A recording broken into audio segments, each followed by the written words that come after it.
What's going on, everybody? Welcome to another episode here at the Side Guys Football Forum. I'm one of your co-hosts, I'm the Side, joined as always by my good friend, my good buddy, the other half of the Side Guys, with Tad the Side. And Tad, coming close to the end of our head coaching series, and then after that, we're jumping right into, position rankings. We'll have that right on tap. We'll have, sleepers and bust conversation. We'll get heavy into the rest of our fantasy conversation because, Tad, we're already close to the middle of July. Fantasy season, the NFL season is right around the corner. So, we got a lot of content on tap for you guys. You know how you can always tell you're in the middle of July? News starts leaking of NFL players who hurt themselves on July 4th. Yes, we had news of Najee Harris. The fireworks. Stop it. We had news of Najee Harris, I guess, had some sort of he took a firework to the eye.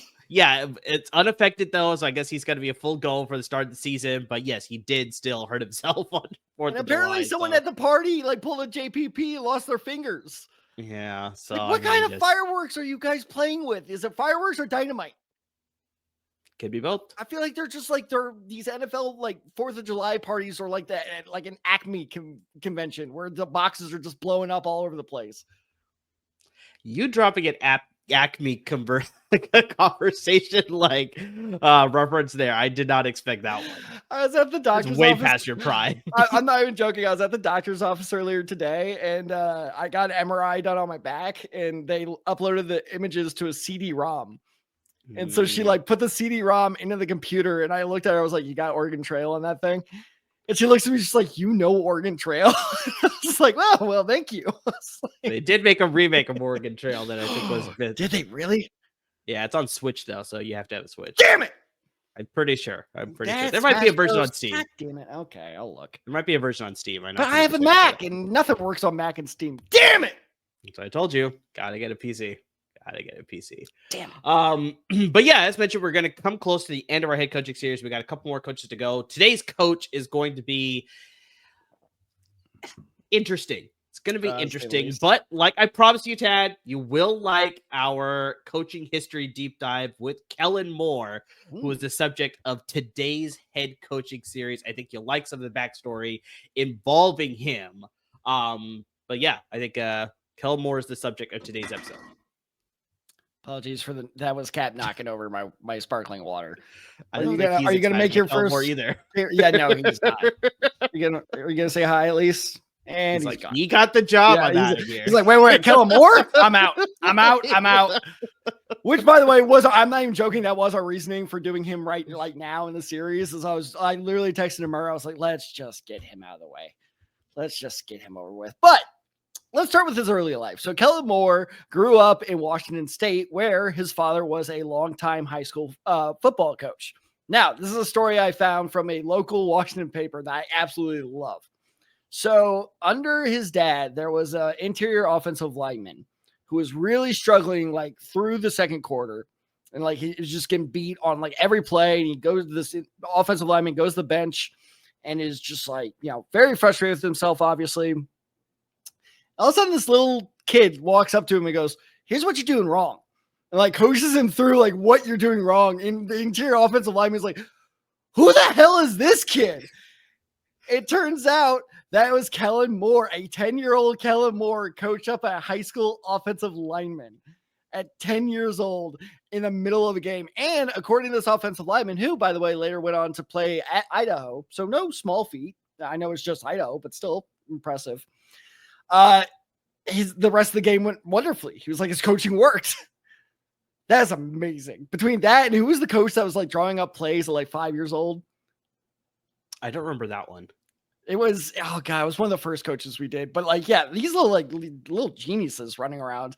So anyway, so Kellen Moore went on to play for his dad in high school, and he knew his tape so well.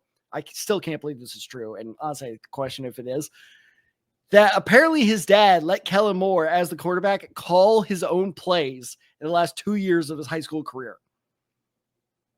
How old were you as a high school? How old were you as a high school junior? 17. Yeah, same. That is an enormous amount of trust to put in a 17-year-old. That's true. That's insane. Do you know how much high school coaches get paid? Yeah, probably next to nothing. Oh, no, too much. The exact opposite. Okay. The exact. Well, yeah, remember, I'm coming from Texas where, yeah, they make that's a big sway. I don't know. I'd be willing to bet. I feel like Washington is one of those random states that takes their high school football very seriously. It could be, but I don't know. So after that, after a couple of very successful years in high school, Kellen Moore was the highly touted recruit, the 162nd quarterback of his class. Wow.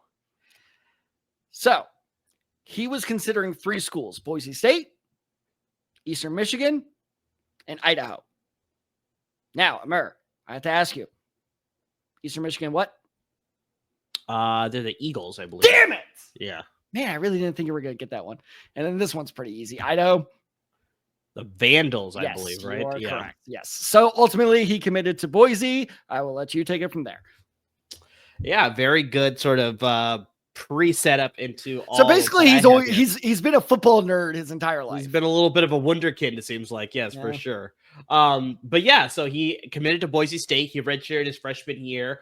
Moore was named, I think, because of his high intelligence. He was named the starting quarterback in 2008, his very first year as a redshirt freshman. He led the Boise State Broncos to an undefeated regular season, won the WAC championship.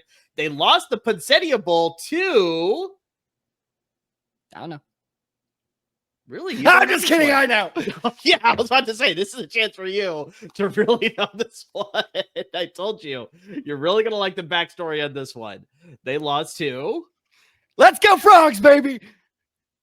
Were you in high school at that point, or were you a freshman were you doing your undergrad at TCU at that point? 2008?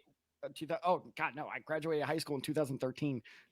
Okay, yeah. So I was in I was 8th grade at that point, maybe even 7th grade. Okay, so yeah, there's no affiliation to TCU. TCU wasn't even on my radar at that exactly. point. That was probably the area where I used to be a massive Florida fan. I used to really want to go to Florida. Because you're still in Missouri at this point, right? Yes, yeah.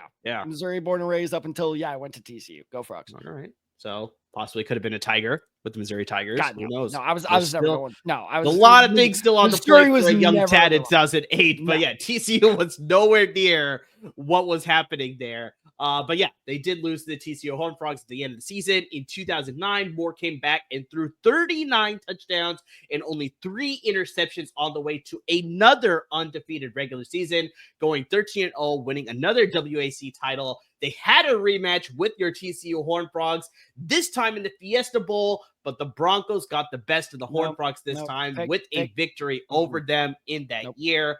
2010, Boise State. Fake news. Never happened. You're making it up.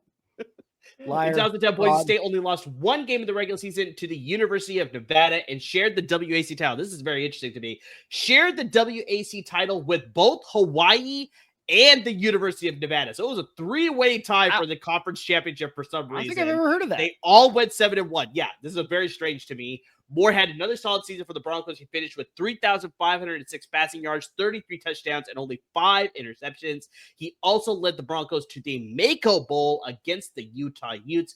Came away with the victory 26-3, dominated them. Moore also finished that year 4th in the Heisman Trophy voting, becoming the first Boise State player to be a Heisman finalist. The other finalists that year, do you think you can name any of those finalists? Real quick, I never heard of the Mako Bowl, so I literally typed in Mako Bowl in Google, and the first thing that popped up was Mako Bowl, Teriyaki Grill, Pasadena, California. Wow. Sounds delicious, though. Sorry, what was the year again? So this is 2010. He finished 4th in the Heisman voting. Oh, God. Can you name the other 3 finalists that finished ahead of him? 2010. That was, let's see. That was before Mark Ingram, right? Yes. Okay. 2010. Oh, God. I'm going to be so mad when you tell me. Was that Cam Newton's year or was that 2011? That was the Cam Newton year. So okay. He did eventually win. All right. No, that helps. Okay. So Well, that was the Cam Newton year. The other 2 finalists with him. Oh, God. Julio Jones? Not Julio Jones. Damn it. Well, he might have been a finalist, but he was not one of the top 4 in this case. So I think at that point, top 4 was finalists. Okay. Damn. Michael James. Michael James was one of them, yes. And who do you think you named the other one? Can I get a position? Quarterback. Oh, that really does not help. Okay. Can I get a conference? This should be the Pac-12 because that was still there. Well, at that time, Pac-10, RIP. Yeah, I think at the time it was Pac-10, exactly, yeah. God, I'm trying to think of who's USC's quarterback. Oh, what was that fucker's name? Sam Barkley. Not Sam Barkley. You're confusing Sam Darnold and Matt Barkley. Matt Barkley. It was neither of them. Damn it, Sam Barkley. What the hell is Sam Barkley? That's like the creative player that you recruit when you're playing NCAA. And just like that, the entire LAFB network fan base is after me. Exactly. I have no idea. He played for the Colts. I have no idea. Jim Sorgi. And yes, before I know that was a joke. Before people are like, he played for Wisconsin. I know he played for Wisconsin. Shut up. He was drafted number 1 overall. Oh my God, he was actually a finalist for the Heisman. Good for my boy Luck. Yep, it was Andrew Luck. Now GM of that is now GM for Stanford. Exactly. Kellen Moore was also finalist for the Davey O'Brien Award, the Maxwell Award, and the Manning Award. All were won by Cam Newton, though, that year. Cam Newton just had a fantastic season for Auburn that year. In his final year, Boise State 2011, Moore ended his career by earning the most career FBS victories with 50. That does count bowl games. He became the first quarterback in FBS history to win 46 games in his career and finished with a 49-3 overall record. Lost in the regular season to TCU once again in a 36-35 game, but went on to win the Mako Bowl against Arizona State, won that game 56-24. Moore finished as a finalist for the Maxwell Award again, along with Trent Richardson, but they lost it to Andrew Luck that year in 2011. Moore finished 8th in the Heisman Trophy voting. The award went to... I'm not listening because are we sure it's pronounced Mako? So it's Maaco. Is it Mako? No, I've always heard it as Mako when they show the commercials on TV. I mean, you have much better memory than I do from back then, so I will go with your judgment. Sorry, repeat the question. So Moore finished 8th in the Heisman Trophy voting in 2011. Who did the award ultimately go to? Oh God, 2011 was... Is that Mariota? That is not Mariota. Damn it. Jameis? That is not Jameis either. Damn it. Oh, fuck me. Who was before Mark Ingram? Because I think he won the Heisman too. I don't remember. No, it wasn't Richardson because he was after Mariota, right? Was it Richardson? Yeah. No, it's not Richardson. Did Richardson even win it? No, I don't think so. Fuck me. I had no idea. There's a debate between him and Andrew Luck being drafted by the Indianapolis Colts. Oh, no. You see, as a TCU fan, we don't speak of that season. Well, because that is still the only season that Baylor still hangs on to. Is like, hey, that 1 year. Yeah, shut up. Still at that 1 year. I don't give a shit. But yeah, so currently, Tad, Kellen Moore is 3rd in the FBS in career passing touchdowns with 142, 10th in career passing yards as well with 14,667. So pretty impressive numbers in his college career from Boise State. Very impressive, especially coming out of a place like Boise State. So you are correct in saying he is 3rd in FBS in career passing touchdowns. The 2 people in front of him are actually tied for 1st. Can you name those 2 players? In passing touchdowns? In career passing touchdowns. Career passing touchdowns. I think one of them is Ryan Mallett, I believe, right? Nope. Not Ryan Mallett. Oh, Case Keenum. Sorry, Case Keenum. That's the guy. Case Keenum is one of them. You are absolutely correct. Out of Houston. Yep. What is Yeah, this? see, I was confusing by the Like, Houston thing and all that stuff. I was like, Ryan Mount I didn't play for the Texans. And you're confusing the red teams. No, that's exactly. what you're doing. Because Arkansas, Houston, and that's all right. Because I guess number 2 or tied for first shocked me when I saw this. So I'll be interested to see if you can get it. I have no idea on the other one. He was just drafted this year. Was drafted this year? This past April. I'm guessing Cam Ward then. Not Cam Ward? Not Cam Ward. Because you got to remember, Cam Ward really only played like 2 seasons of D1 football. The rest were in like JUCO or whatever.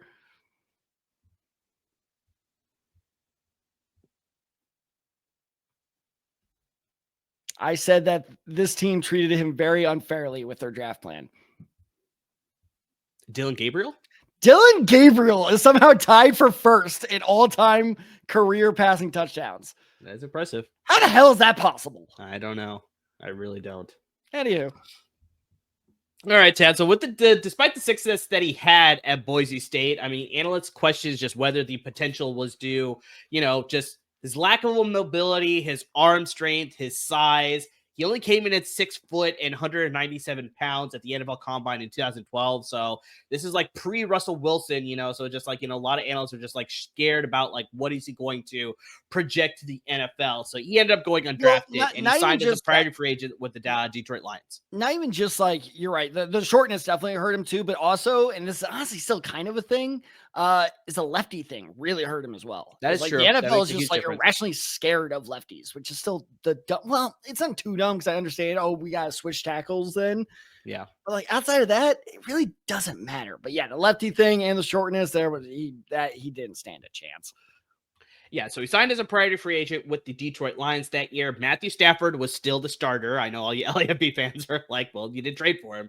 So Matthew Stafford was entrenched as the starter for the Lions. With that, though, he still could not unseat backup Dan Orlovsky for the backup job behind Matthew Stafford.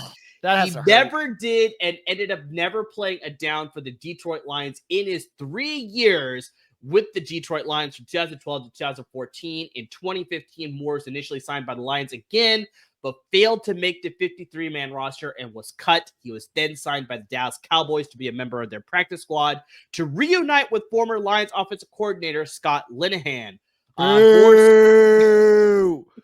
You suck. Sorry, it's muscle memory at this point. That's fair. I'm sorry. That's fair. I'm sorry. Moore mainly served as a backup for, get this, Brandon Whedon, well as Matt Castle.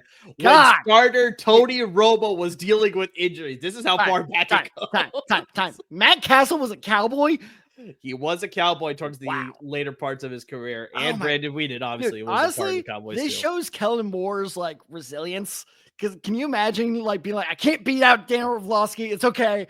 Go to Dallas. It's like, I can't beat out Brandon Whedon or Matt Castle. God damn it.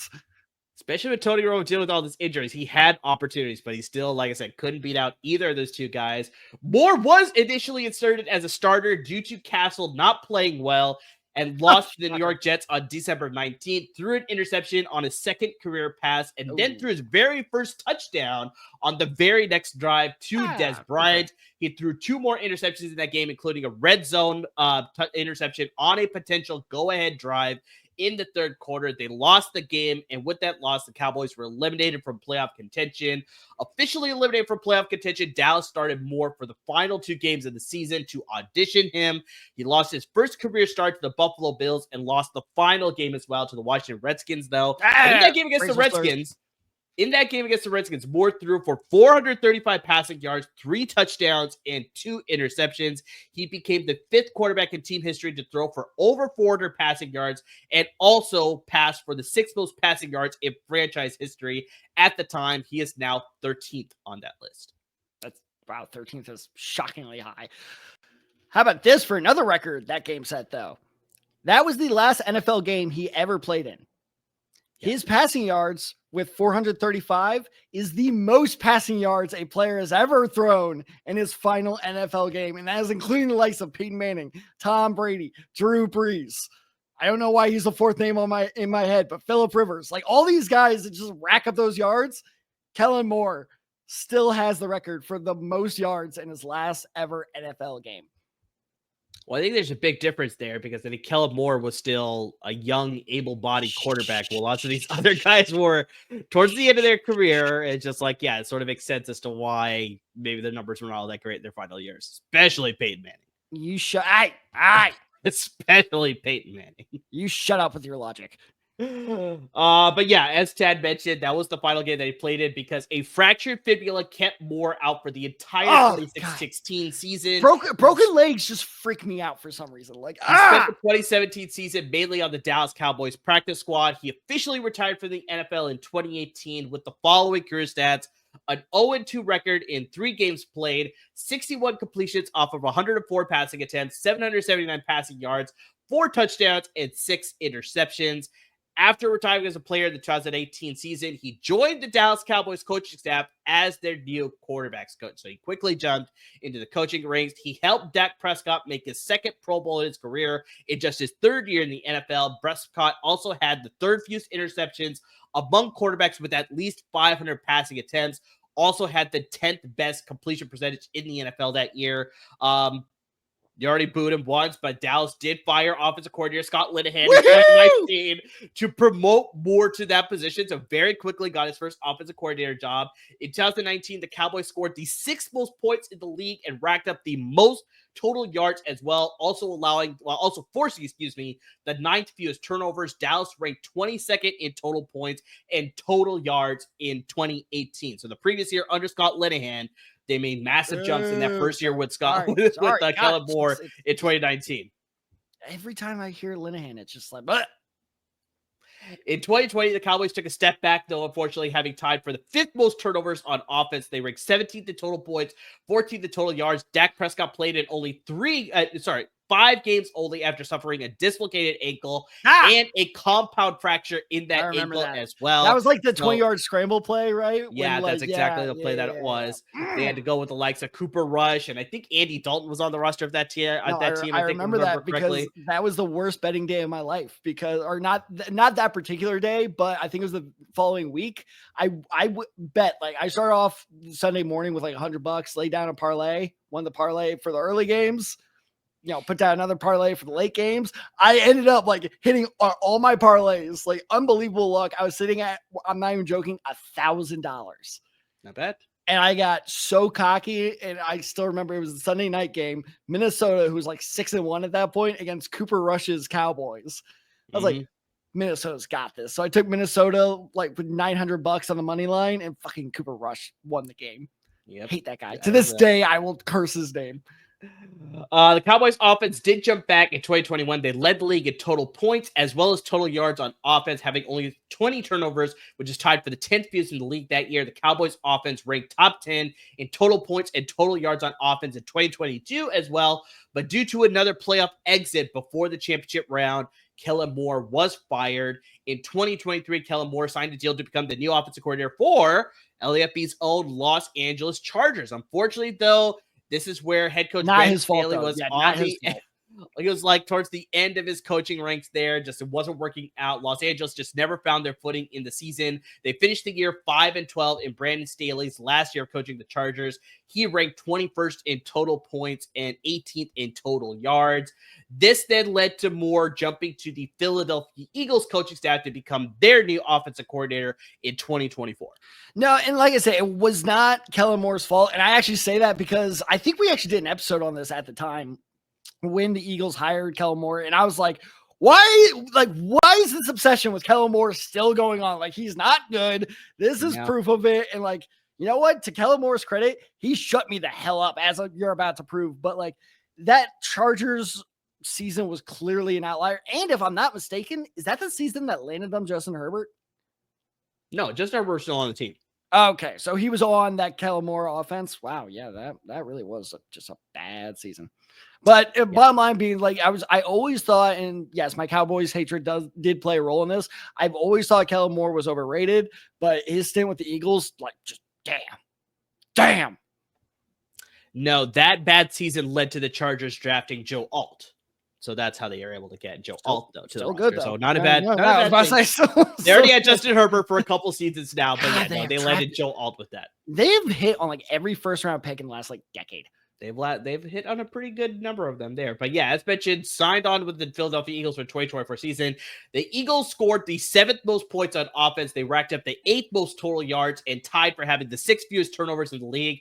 Philadelphia did go on to win the Super Bowl that year and just became the 9th team in NFL history to score over 40 points in the Super Bowl. The Eagles also became the 2nd team in NFL history to score over 40 points in the Super Bowl twice. Tad, can you name the other team that did that?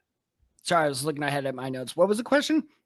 Oh my God, I turned into my own students where I was like, wait, what did you just say? You never pay attention anyways. The Eagles became the 2nd team in NFL history to score over 40 points in the Super Bowl twice. Can you name the other team to do that? Niners? They are the Niners. The San Francisco Niners did it. They did it against the Denver Broncos back in the 80s. Then they also did against unfortunately, the San Diego Chargers in the 94-95 Super Bowl season that year too. So yeah, Eagles and the Niners are the only 2 teams to do that. Saquon Barkley had one of the best seasons a player could have on offense, winning the I thought you meant there were 2 in addition to the Eagles, and I almost said the Cincinnati Bengals. Although the Bengals, they did have one Super Bowl that was a complete blowout. Or did you guys blow my Niners? yeah, there we go. One was close, the other was a blowout.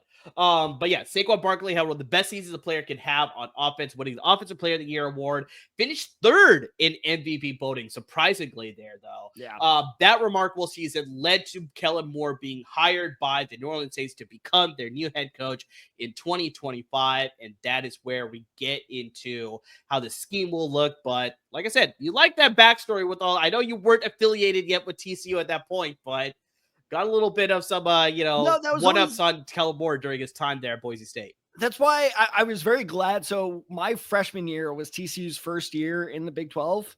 And I was obviously very glad to be in one of the big power conferences, but that was always kind of the allure of TCU too, of who's going to be the small school to make it this year, us or Boise. And that's always the thing is people ask me who do you hate more, SMU or Baylor? I was like, well, Baylor easily, but yeah, man, I want to hate Boise so bad, but we just never played them. So, but yes, no, that was a big time rivalry in the 2000s, 2010s. But here's a fun fact. Sorry if you already mentioned this. Kellen Moore's final win as an Eagle. Do you know where it was played? I want to say Dallas, probably. Nope. His final win as the Eagles coordinator was obviously this year's Super Bowl at the Superdome. In the Superdome. Oh, yeah. I guess that makes sense. Yeah. So where he won his last game as an Eagles coordinator is now where he will be as head coach. That is a good point. It rhymes. It's like poetry. It's a full circle. If you get that reference, I will be so proud of you. Oh my gosh. But yeah, let's sort of jump into the coaching style here for Kellen Moore. I mean, like I said, he's had a good number of success. Clearly, he's got the analytical mind to sort of analyze offenses and analyze defenses and really understand what is going on there. Fortunately, like I said, just due to his playing stature, just his weight and his height, it just led to him just not being as successful as a player, but quickly got to the offensive coaching ranks. He got an offensive coaching job, offensive coordinator job specifically, very quickly as well. So he was able to sort of get ahead very quickly because of his just knowledge and, just his expertise when it comes to running an offense. So coming to the Saints here, I mean, they could clearly use some help on offense. They've clearly struggled ever since they're everywhere. They do need help everywhere, but clearly they have struggled, especially scoring points since, Drew Brees and Sean Payton were leading this offense for them. So what can we expect with Kellen Moore and this New Orleans Saints offense, especially when it comes to fantasy football as well? Okay, so I'm going to be perfectly honest. I just threw out that Chargers here. I didn't even look at it. I don't look at any stats. I was like, you know what? It was the outlier. Screw it. So I looked at it, and by the way, I actually threw out the first year of him in Dallas as well. I only looked at his time in Dallas as a play caller.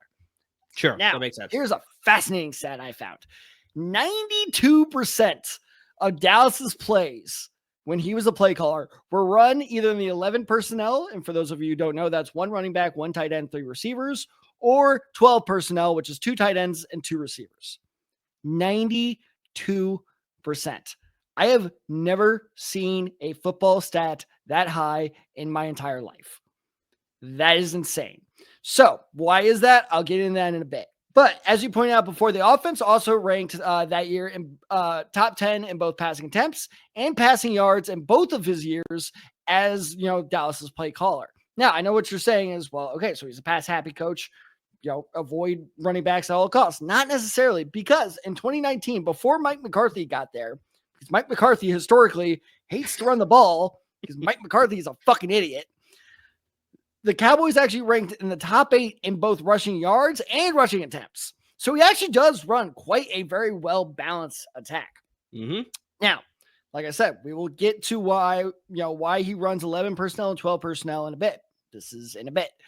He is so good at isolating playmakers.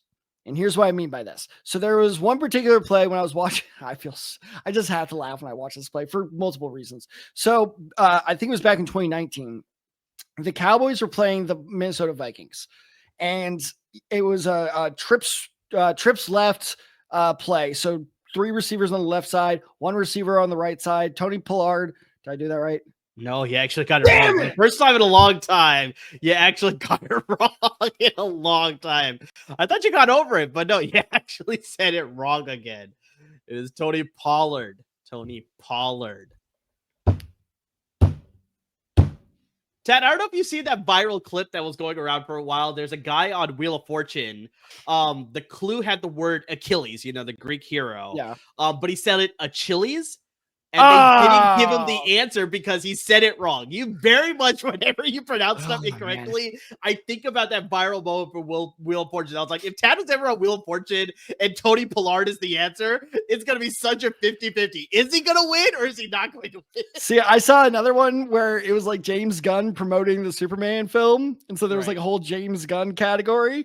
And he was like, oh, this sequel / reboot I directed in whatever year. And someone ranked Jeopardy though, right? Yeah, that's the one with the question, right? Yeah, but I was talking about Wheel of Fortune. Oh, my bad. But yeah, anyway, going into another funny game show moment. It was, so the guy rang it and he was like, yeah. And he goes, what is Suicide Squad? And he was like, what the fuck? Yeah, and they were like, because there are 2 different movies. There are 2 different movies though, right? So, oh, come on. Yeah. Anywho, Tony Pollard. There we go. There you go. So Tony Pollard in the backfield. So the trips receivers on the left side, they just run whatever route, really doesn't matter. Keep the defense on that side. The one receiver on the right side runs this just like insanely arching cross route to get to the other side of the field. And all of a sudden, before you know it, it is just on the right side of the field. It is one linebacker against Pollard. Yeah. And that's why I have to laugh, because you could just tell that one linebacker was like, oh, come on. Like he's fast. What am I supposed to do? He's faster than me. Like, what am I supposed to do? And then Dak hits Pollard for a 70, I'm not even joking, a 70-yard touchdown. And the other reason I laugh at this is because I can't remember what I had for breakfast this morning. I can't remember what I had for dinner tonight.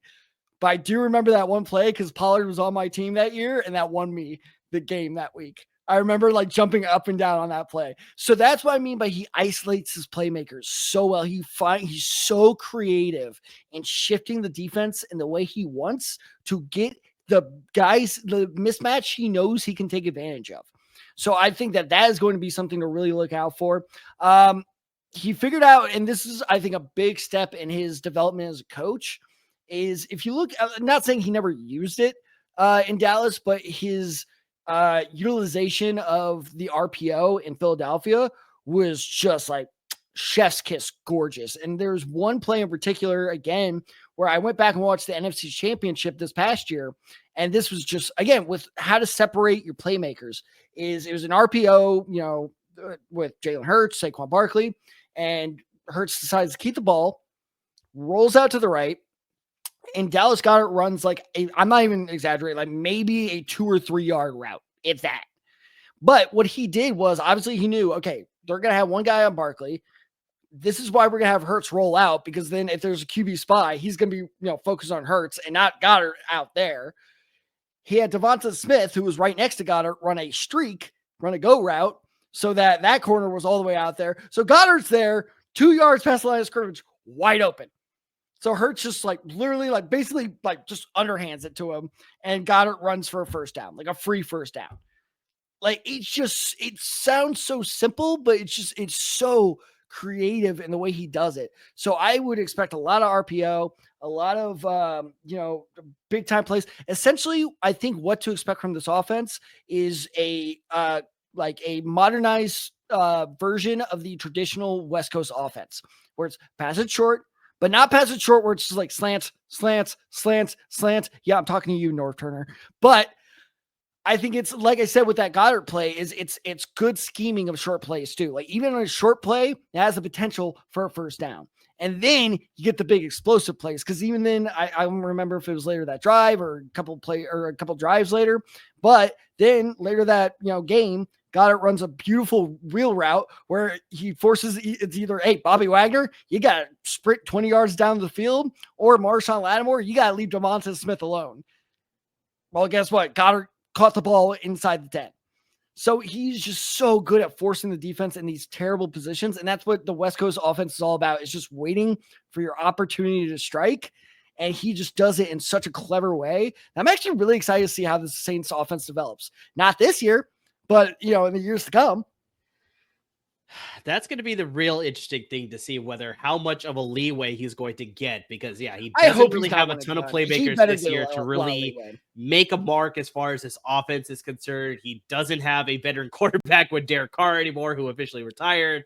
We're rolling with either you likes of Tyler Shough or Spencer Rattler, or is Ian Book still on that team? I think he's on that team still. I don't know. But just like one of those two guys, most likely, it's either going to be Rattler or their new rookie that they drafted. No, he is not. Do you think you can name the other? Well, one of them was one of your boys at one time, so you better be able to name the third string.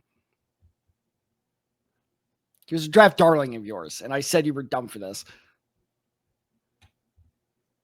See, you already forgot. That's how dumb this take was. I get so much shit for Kyle Trask, but you get no shit for this take.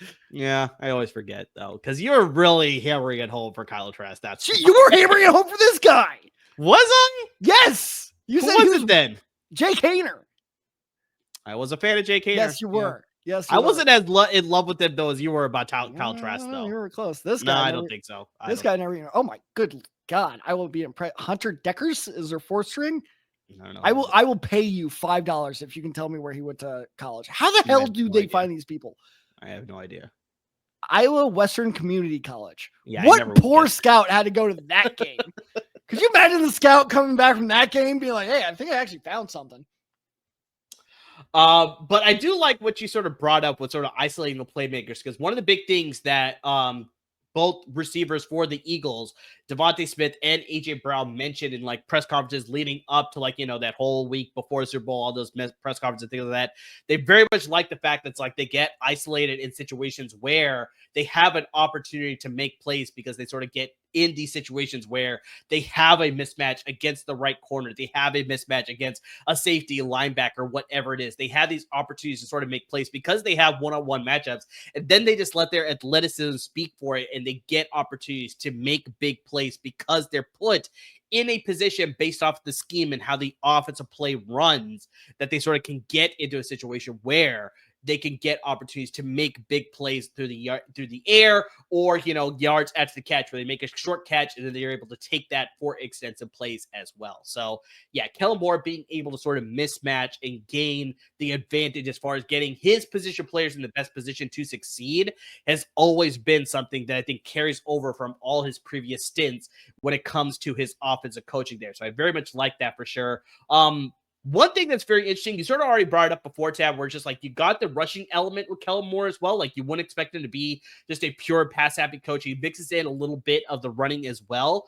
Moore likes to control the clock when it comes to his offense. Yes, so his offense, on average, runs 6 fewer plays per game on average compared to the rest of the league. And he averages 28 yards per game less than the rest of the league as well. So it's very much like 28 is a lot of plays. It's a lot of plays, and also it's like a little bit of a quote-unquote conservative approach too, where it's like they want to control the clock, they want to control tempo, they want to get the right plays in order to find, like we talked about, those mismatches in the offense to get their playmakers in the right spot. Because once they do, they lead to 70-yard touchdowns by Tony Pollard. Whatever it is, it's like that's what they sort of are trying to set up. A lot of like, it's very similar to like a pitcher where it's like, okay, maybe the first pitch is going to go high and inside, but it's like, okay, let's now come on with the slider, front door slider right on the inside as well. Then we'll get him to chase the slider outside. So it's like it's very similar here with the offensive play calling with Kellen Moore, where it's a lot of setup, a lot of setup, a lot of setup. So you're going to get a lot of plays. May not lead to a lot of yardage, but it's like eventually when you hit that one that's just automatically just going to destroy a defense and break its back, that's where sort of Kellen Moore finds his advantage. That's where he gets his win. So like we talked about, he likes to establish the run. So the Eagles last season led the NFL in rushing attempts per game with 36.5. I know they had Saquon Barkley. Yeah, I was about to say, when you have Saquon, I mean, you better. I think even if he did have that season, because you also look at the other seasons that he had. The Giants gave them up. What are you doing? I would have fired the GM after the season solely for that decision. Well, there's that viral video that was always going around. I know, where there's like, no one's gonna upset no, him. we need to build. Nope, we need to build around Daniel Jones. We need to prove whether he's the guy or not. And clearly that didn't work. So I mean, just, what kind of idiot team would try to toss all their hope behind Daniel Jones? I'm so sad. But okay, yes.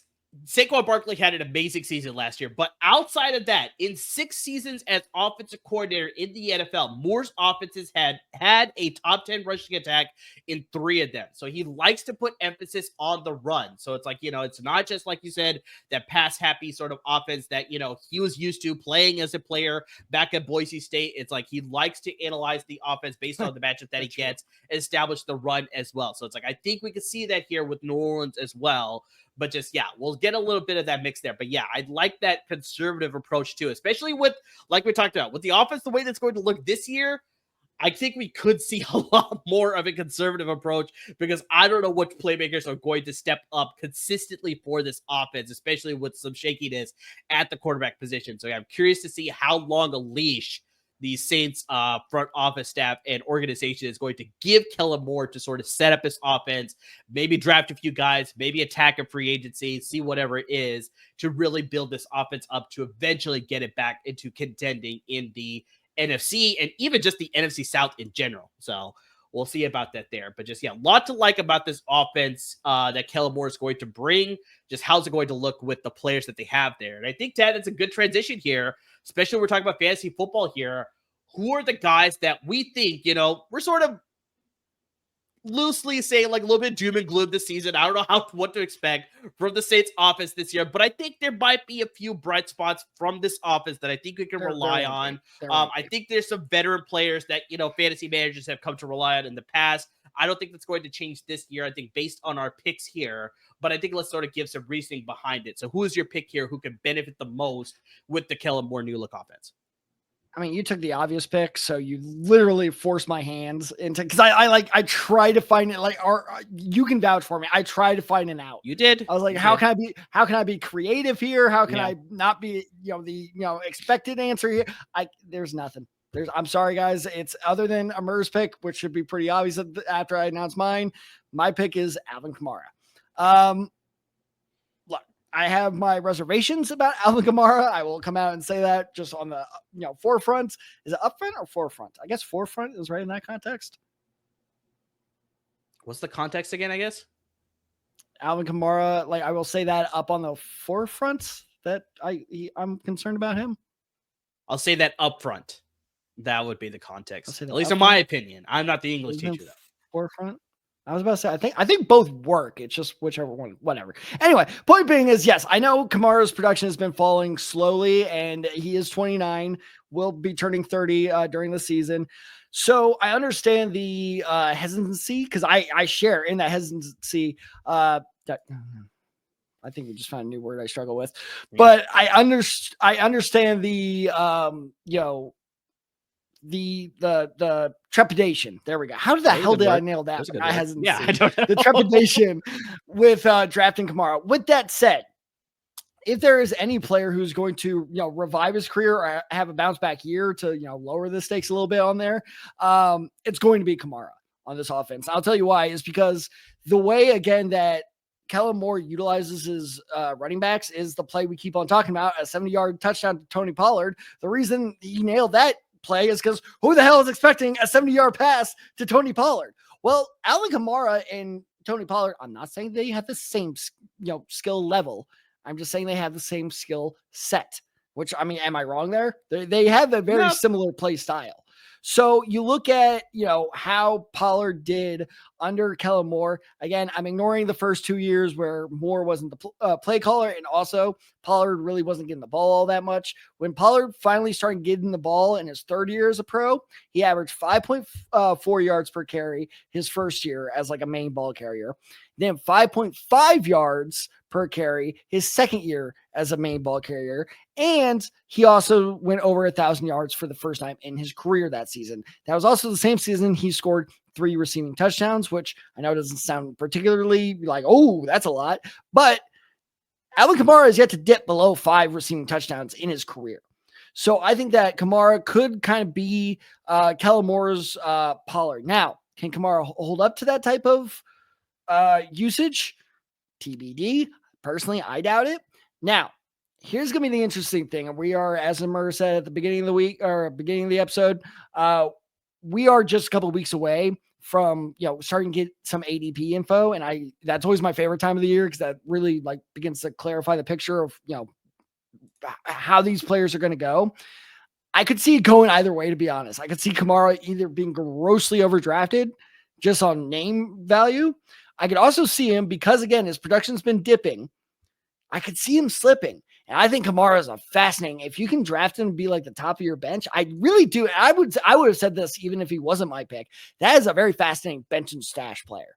Because I could see him in this offense be like crawling his way into running back 2 territory, definitely being a solid flex play week to week, depending on the matchup.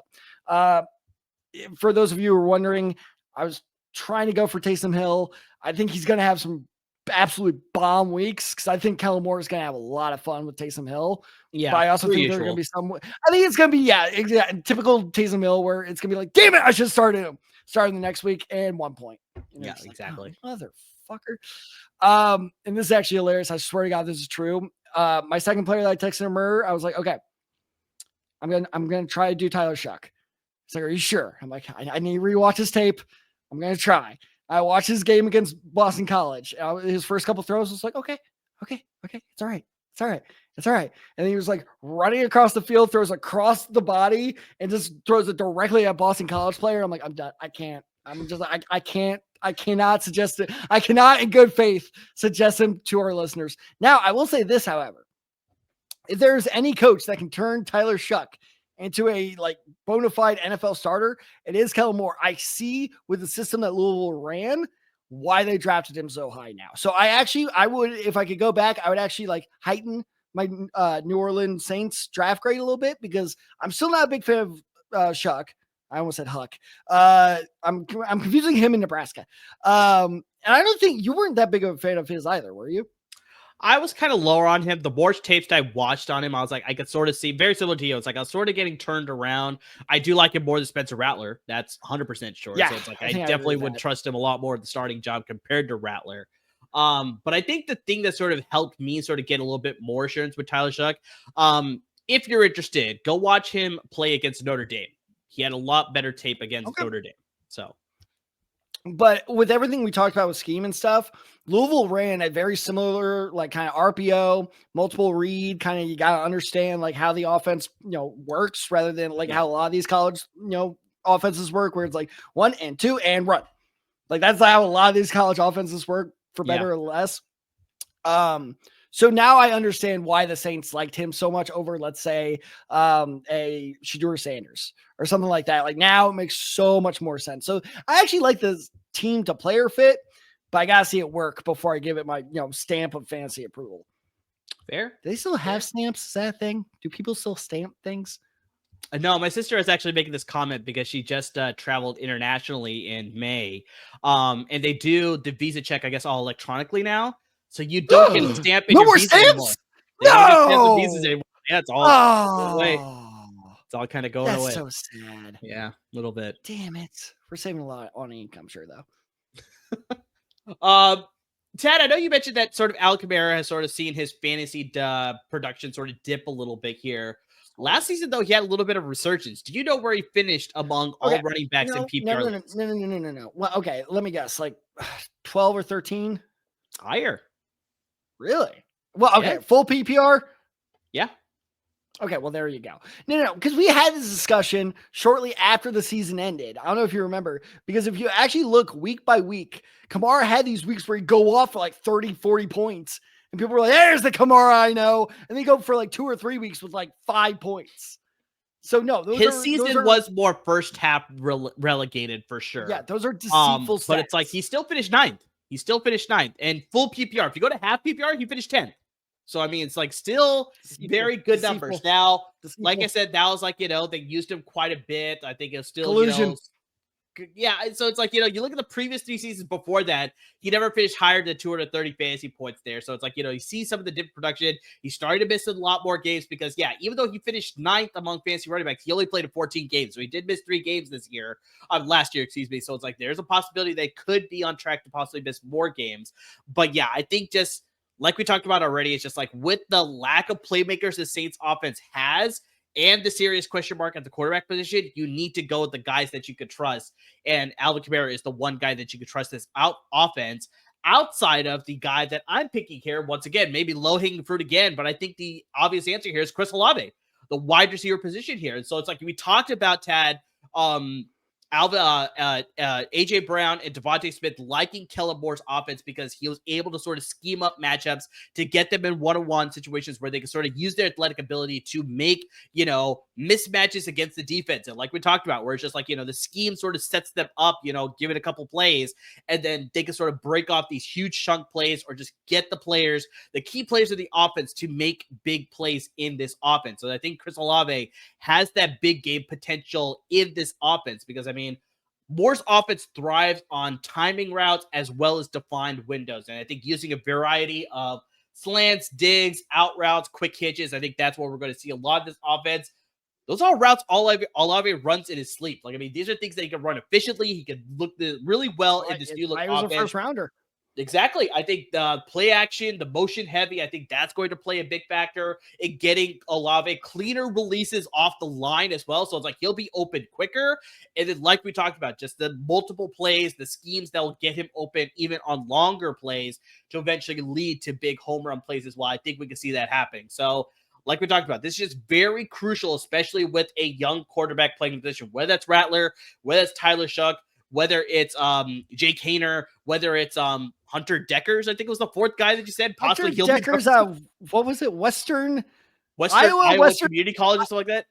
Iowa Western Community College. That's what it was. Did find this guy? So it's like, so whoever is back there, it's like if you can get a receiver who is open quickly in case it's a situation where the quarterback is just not comfortable, just doesn't believe in the protection, just wants to get rid of the ball quickly, this is where sort of like that scheme will sort of benefit here. I think just you also look at the fact that, Tad, this is one of your favorite statistics when it comes to fantasy football, volume equals potential production. So I think you look at this offense, it's like, I know they got Rashid Shaheed. He's more of a home run threat. They signed Brandon Cooks again, so he's making a reunion with the New Orleans Saints. But I think Chris Olave is going to be their chain mover in this offense. And so I think he's going to get a lot of volume, and he's going to build that instant rapport with whoever is playing quarterback for the New Orleans Saints this coming year. He's the clear number 1 option in this offense. I think he's easily going to form chemistry with whoever is playing quarterback for the Saints this year. So I think just he's got that ability to get the yards after the catch too, like we talked about with Kellen Moore's system. That's like if he can get the ball in his hands, he can make a play with it. And I think just he's got a chance to be one of the better yak receivers in the league in this new look offense. And so, yeah, I very much like Chris Olave in this offense. 2 things.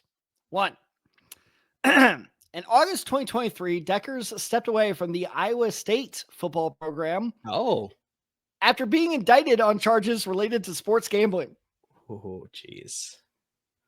Very gutsy move by the Saints. Well, 2, it is the Caesar Superdome, so. I mean, yeah, that's true. Oh, yeah. Is that conflict of interest? I don't know. 2, okay. I have a question to ask you in terms of fantasy football then. Okay. Olave's not a first rounder. Agreed? No. Yeah, okay. Is he a second rounder? I don't think so. I think there's still there's still better receivers out there. I think, like you talked about, I think I'm just a little bit shaky about the Saints offense this year. 100% he's a 3rd rounder though. Like, I mean, he's that guy that I'm grabbing. So I'm grabbing like a top tier receiver, like, your Amon-Ra St. Browns, your Jamar Chases, your Puka Nakulas, like all those guys in the 1st or 2nd round there. Yeah. But Chris Olave is the 2nd guy on my starting roster. He's still a starting receiver for me. Like, that's hands down. But I'm not taking him in that 1st tier of premier wide receivers to be my wide receiver 1. He's my wide receiver 2 in my starting roster. So I slightly disagree with you, but like basically Okay. agree with you where like, yeah, if it's a snake draft and I'm like picking, let's say 10-man league and I'm picking number 10 and then second round, I'm picking number 1. Yeah. Olave's not going to be my first pick of the second round, but if it's like switch and I have the first pick in the first round and then the last pick in the second round, I consider Olave there, but at that I point, would definitely consider Olave it's just there. like, yeah, the end of the second round is where I would start to consider Olave, but that's basically like, the actual draft where it's like, oh, this 25th pick, we had a second round grade on him. It's like, does it really matter? Like, it's just like, okay. Yeah, I think the only way you can sort of justify, like if you're at the end of the first round and then you're picking again in the snake draft at the top of the second round, is like if you potentially want to miss out on him, then I could justify, I guess, you take him early. But I think still at that point, I know we're going to get into like, ADP and all that stuff in later episodes, but it's like I think there's other receivers I still like better than Chris Olave to even justify taking him at the top of the second round, even if you're at the very 10th spot or 12th spot, last spot in the first round there where you're at the first spot with the the back-to-back picks there or whatever. It's like, but yes, if you're the first overall pick and then you get the very end of the second round and Chris Olave is there, I like that pick for sure. But Murr, how can I tell which receivers you have in front of Olave? Well, I mean, we're still in the middle of our head coaching here series. We got a couple episodes to go. It's not bad. One of your better ones, I'd probably say, through the course of our 5 years of doing the podcast. 5 years. But yeah, after our head coaching series, we already talked about this at the top of the episode, but we're going to be leading heavy into our position rankings. I know we sort of had a discussion, I remember previously, about like, I think it was quarterbacks, right? Where I can't remember exactly what it was. Where it's like Justin Fields. We're talking about Justin Fields, I think, right? Mm-hmm. Yep. And so it's like we were discussing about where he's going to rank in the top 12. I remember we were talking about like JJ McCarthy as far as like who would I take ahead of JJ McCarthy and all that stuff. So it's like all that is going to get solved. He's not breaking my top 12. All that is going to get figured out in the next couple of weeks. We'll be working on our position rankings, and yeah, we'll be dropping all of that when it comes to episodes as well as graphics and everything in between when it comes to all that. But yeah, still got a couple more episodes to go with our head coaching series. But yeah, that will close out our episode for Kellen Moore. Make sure you turn back and listen to our previous episodes because we've done a lot already. We've done Liam Cohen, we've done Pete Carroll, we've done Mike Vrabel, we've done who did we just do, Tad, that I'm blanking on right now? I thought our last one Aaron Glenn. Aaron Glenn was just our most recent episode as well. I think it was Mike Vrabel was the one drawing up plays at 4 years old. I'm pretty sure it was him.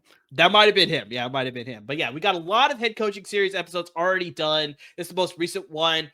Follow us on our social media handles so you're always up to date with all of our episodes. Like I said, we still got a couple more to go in this head coaching series, but like I talked about, like Tad sort of very smoothly had that transition there as well. We're going to have position ranking graphics as well. So that is where you can find all of our position graphics as well. You'll get that on our Twitter accounts. You got me at OtherSide23. You got Tad94. Got the show handle at The Side Guys. And of course on Instagram at The Side Guys as well. So that's where you can find all those graphics. That is where you can find episode updates as far as like where you can listen, where you can turn back and listen to some of our older episodes of the head coaching series, all of our previous episodes. Tad, we just had a great comment on our Fantasy Football 101 episode that we did last year. Oh, God. And so she was able to comment and say there's a lot of great information. So guys, if you're new to Fantasy Football. Because the first comment was like, I don't want to watch you guys for an hour. And I was like, oh. Yeah, which is fair, but we just had a comment recently, so we appreciate people who are tuning into that episode. So yeah, if you're new to Fantasy Football, we have that episode in our series, and Tad will make sure to repost that as we get closer to August, so people are aware that, yeah, this is how you get into Fantasy Football and get into this massive, hobby, interest, whatever it is, and play with your friends and family as far as what's going on this year. So yeah, make sure you turn back and listen to that. Subscribe or listen to your podcast, or you're always up to date with our podcast episodes. Subscribe to our YouTube channels, or always up to date with our YouTube channel as well. And please, guys, make sure you're supporting our parent network at LAFB Network, because without them, there would be no us. They're giving you a lot of great content when it comes to the Rams and the Chargers. We have, training camp and preseason is just around the corner. So they're giving you a lot of great articles when it comes to those two NFL teams. And of course, with that, college football season's right around the corner as well. So we got Bruins and Trojans coverage as well, covering all that's happening with their seasons as well. So great coverage for all 4 LA football teams. But it's not just football anymore, Tad. We got the All-Star break, which is happening after this weekend. So we got coverage. MLB All-Star break. We should clarify that. MLB All-Star break. That is true. So we'll have coverage there for both the Dodgers and the Angels as far as their participants in the All-Star weekend and all the festivities that's happening there. I don't know if the Angels have any representatives this year, unfortunately. Well, they have to have at least one. That is true. The MLB has the rule where they have to have at least one. You're right. No, I totally forgot about that. You're right. I wasn't sure if I stepped on a joke there. I was like, oh, damn. No. You're right. No, and there's some worthy contenders on their roster. There's a lot of guys on that team that I like. You vamp. I'll look it up. They also haven't announced, I think, the full reserves list, and there's lots of injury replacements that I'm seeing a lot of news about too right now, because Acuna is not participating in the home run derby. Matt Olson is taking his place now, so it's like there's a lot of replacements that are happening. So yeah, we'll definitely eventually get those replacements and all full participants for the All-Star weekend and the All-Star break there for both teams. But they got your coverage as far as what's going to happen with the trade deadline and all that stuff, and what's going to happen in the second half of the season for both of those MLB teams. And of course, we've had NBA free agency going on right now. Lots of crazy trades. We just had the draft. We got the NBA Summer League going on right now. So they got you covered when it comes to Lakers and the Clippers as well. So all three big sports are covered by LAFB Network there. But guys, to everybody who's already tuning into our episode, by our podcast, by, listening to our podcast, by subscribing to our YouTube channel, by following us on Instagram, by dropping great comments on our YouTube channel as well. I mean, just any way and every way that you supported the podcast, we really can't thank you enough. Why does the universe hate me? What happened? I'm going to attempt this. The Angels All-Star is left-handed pitcher Yusei Kikuchi. You actually got it right. Yusei Kikuchi. Oh, nice. Shit. Did I? Yes. Upset of the week right there. All right. Anywho, to make up for your Tony Pollard is hey, I nailed it. The universe had to realign itself, so it's like, exactly. We'll give you this one, Dad. Yeah, we can't have an incursion until doomsday. Exactly. Wow, that was such a nerdy reference. Yeah, that's a very niche reference. But see, I already forgot what I was going to say. Oh yeah, I don't know if you've seen this, but ESPN is releasing these rankings of what NFL scouts, execs, and some other type of higher up personnel, how they are ranking certain position groups in the NFL. Have you been seeing these rankings? Yes, I have been following along with this a little bit. Yeah. One that shocked me, not in a bad way, because I think it's completely deserved, is Jared Verse is, I believe, either number 9 or number 10 already. He already made that list for the Rams, which was phenomenal. Good for him. Not good for the Rams because fuck the Rams. But if you are looking for someone who's a little less anti-Rams than I am, you should check out LA Confidential. The opposite of anti-Rams. Yeah, exactly. I think it's safe to say. Like literally the polar opposite. LA Confidential, hosted by a good friend of the show, Chauncey Talese, also one of our all-time loyal listeners, probably the all-time loyal listener. So as always, Chauncey, thank you so much. I hope your show is going well. You can check it out everywhere you can find our show. Apple Podcasts, Spotify, YouTube. Well, I guess not YouTube, but wherever else you can find our show other than YouTube. Now, what you can find on YouTube is the Salute to Troy podcast, hosted by Al, the Walking Dead bro. Good USC podcast for all your USC latest updates and news. And speaking of The Walking Dead, will Lincoln Riley survive this season? We're not quite sure. Wow, that really did sound like a Walking Dead promo. A little bit. Is Rick still alive? Is he still a thing? I don't know. I don't know either. I don't. And they're like 3 spinoffs. So who the hell knows what's going on with that show?